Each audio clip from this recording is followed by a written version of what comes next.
Не әйтәләр бит, пьесаны язылган буенча куеп булмый дип. Ягъни һәр режиссер текстны үзенчә күрә, укый. Сезнең күрүдә янгын нәрсә турында? Менә бу сорау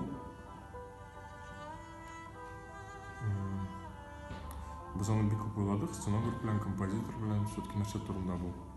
Аннары артистлар белән сөйләштек.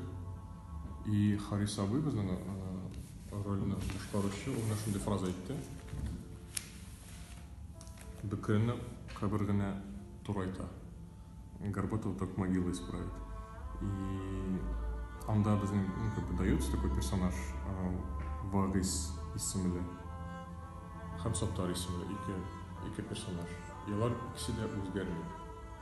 Но барыбер менә бу кеше гомерендә җыя бит бу нәрсә, җыя һәм үзенә җыя һәм ул менә бу шул җыйган әйберләре белән ул прямо күптер ташлый алмый аларны.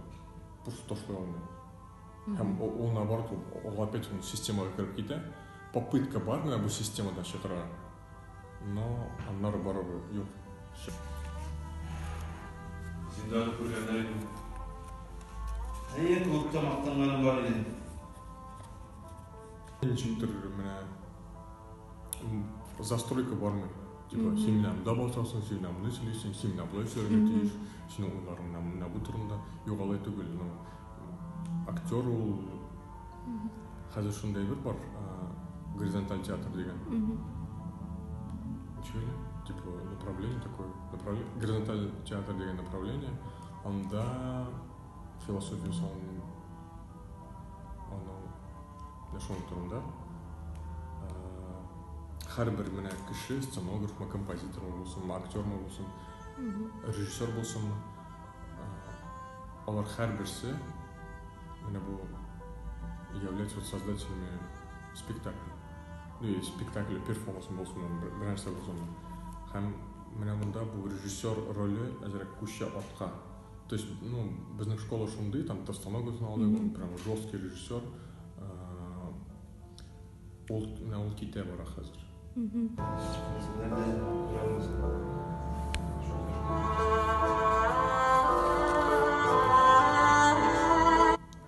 Харис абый, сезнең тоемлауда геройгыз кем? Сез аны ничек күрәсезме? Бу беренчедән әйтеп китим әле Зөлфәт абыйның әсәрендә икенче ролем инде мин. Әле беренче акча бездә бер букча спектакль чыгарган икән.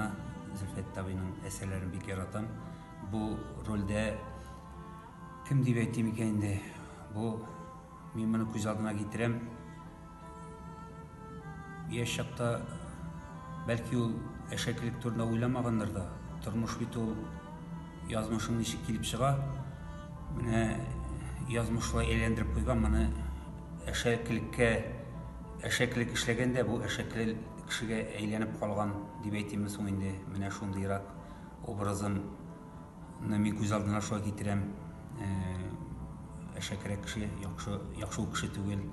Инде бу начар эшләгән эштән соң да һаман яхшылыкка әйләнеп кайтмый, һаман үзенең начар эшләгәнлеген белә торып та гафу итенми.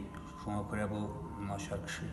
Начаррак образ дидегез, шулай да аның характерын табуда сезгә бернинди кыенлыклар булдымы? Ничек кенә?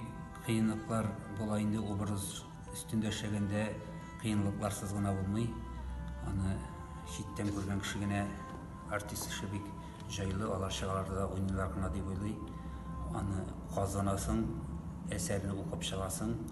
Кыенлыклар бар әле бу рольне мин әле эшләп бетердем дип әйтә алмыйм.